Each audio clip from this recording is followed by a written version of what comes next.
Hey guys, welcome back to my channel. If you're new up in this place, my name is Ntwaniengomane, and if you're a returning subscriber, thank you so much for clicking on this video.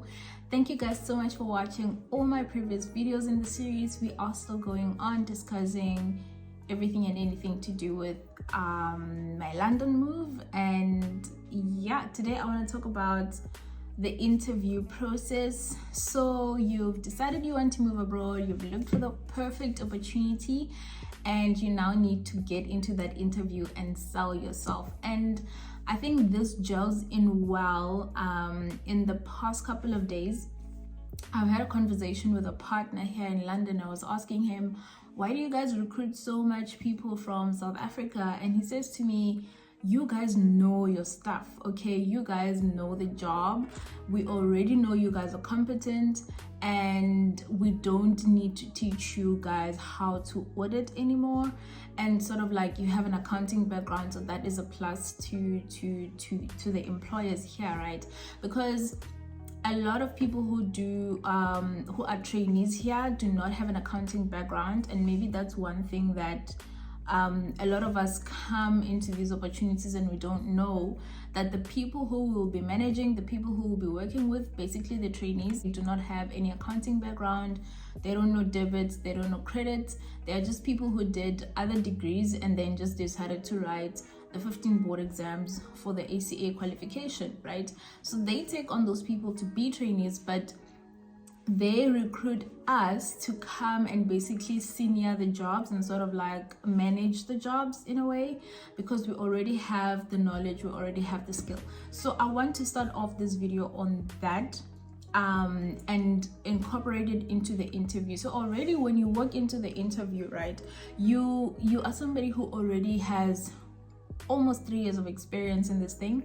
So basically your audit knowledge and all of the technical stuff, the person interviewing you on the other side already knows that you have those things, and they know that because you've gone through the rigorous psycha process. You have a degree, you have done articles, you have experience, and all of those things.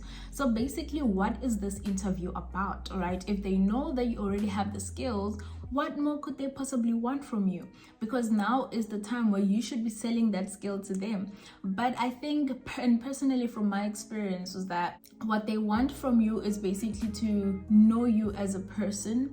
They already know what you're capable of. They already know what you bring to the table, but they want to know you outside of that. So I think for me, bringing in the extracurricular activities that you've done, maybe you were involved in your residence in an exec committee, or you were part of a movement somewhere, you know, like all of those extracurricular activities, your sports teams, your debates, and you know, like you've chaired this and that, you've been involved in this and that, this is what you do in your spare time. You're YouTubing, if you're a YouTuber, I brought that to the table. Your personal interests basically is what they want to know. And I want to give you an example with myself. So when I was interviewing, I knew that I have a personal interest in real estate, and that's where I wanted to be placed. So that's the first thing I brought to the table, that you know what, in my spare time I actually invest in property, and this is how I do it, this is how I do it. And we ended up having a whole conversation about real estate, and not necessarily, it didn't feel like an interview, let me just put it that way. It didn't feel like an interview. It felt like I was speaking to someone with so much knowledge and experience in the UK real estate market, and I had a personal interest in that. So if you walk into the interview and it feels like you're having a conversation, I would say that is a green flag. That is a good sign, because it means you're not there like trying to be this superficial person, but you're actually like sharing stuff that you already love, stuff that you already do in your spare time. So I think extracurricular activities are very important in interviews. It also shows that you are a well-rounded person, right? And then another thing is obviously the strengths and the weaknesses. That question will pop up in any interview that you're going to go for.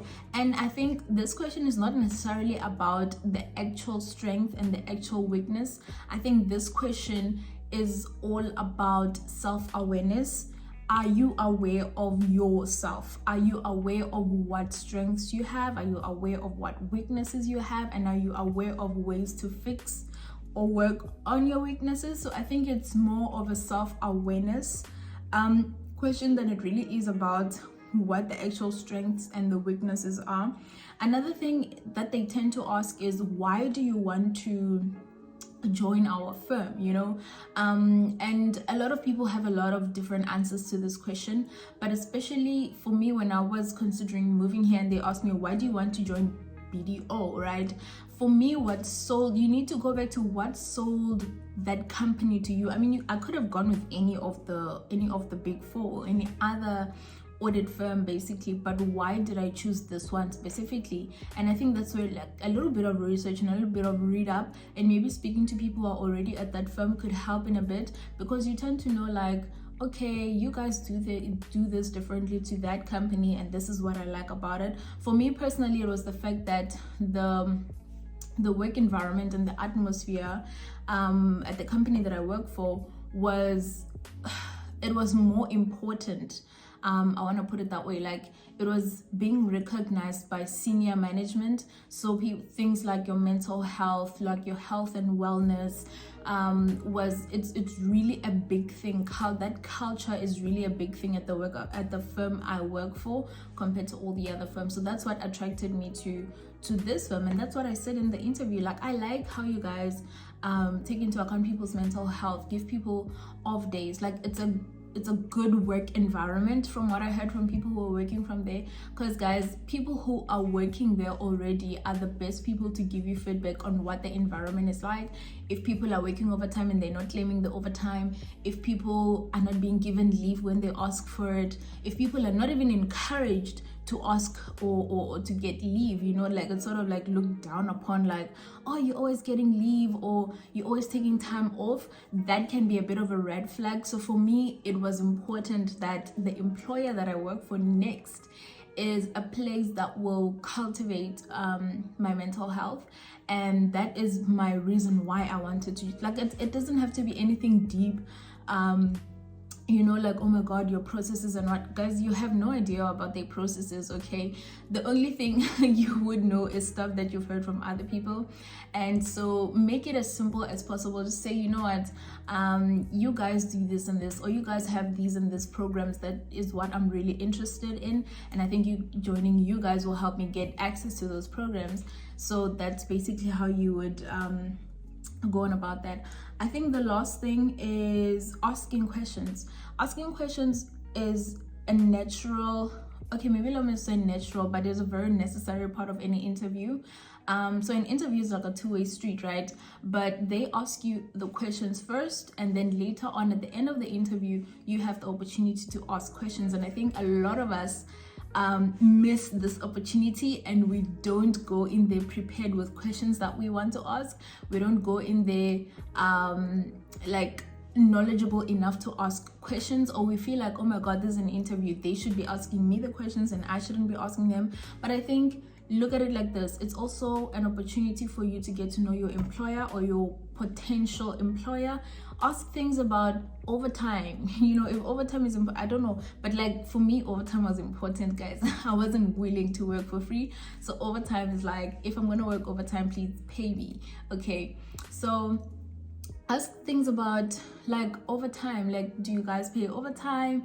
Ask things about your relocation allowance and cost, what's included, what's not included, so you are also prepared. Also ask, what exactly will I be doing? Because I've seen a lot of people have moved abroad and have moved to, not even abroad, like have moved to like other opportunities and work for other firms, and they get there and they find that the actual job that they do on a day-to-day basis is not what was advertised and not what they thought it would be. So they get a little bit like dissatisfied with what they're doing. So that the interview is where you have a chance to ask, so what will I be doing on a day-to-day basis? Because sometimes we think that, okay, I'm moving from an audit firm in South Africa, maybe I was a third year, and at that point, yes, I was preparing working papers, but I'm hoping that in my next opportunity I won't be selecting samples, because I'll be like a senior or like an assistant manager, but then you get to that job and you're still like the person who's requesting and ticking in revenue samples.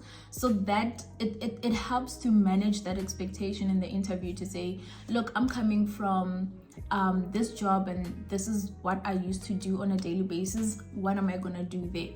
The other thing is who you're going to report to, because that's also important, especially if you're going out into industry.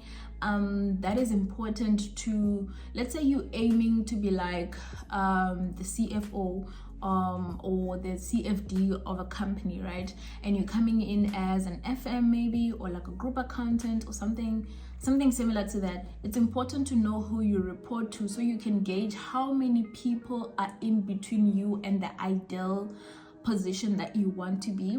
Because I've seen that the more people there are between your position and the position you want to be at, the longer it's gonna take you to get there. Because I mean, there have to be like, if there's 2 people in between, there has to be like 2 promotion rounds, 3 promotion rounds for you to get to that ideal job. So that's important. You need to know who you report to and gauge if you are at a position where you'll be in a better situation to sort of move up if it needs be.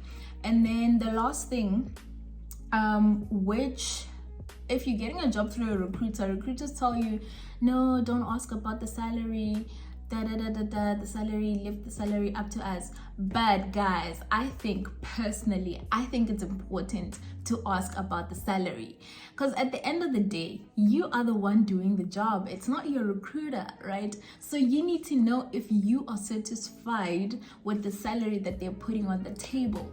So I think this is one of those lessons that I learned, which I didn't do. I didn't ask about the salary because my recruiter was like, no, you don't have to ask about the salary. That's something we will discuss with them. But it didn't. Right now, looking back, it doesn't make sense that my recruiter discusses my salary with my employer while I'm the one who is gonna do the job, So I feel, yes, it can seem daunting. It can feel like, oh my God, what am I doing?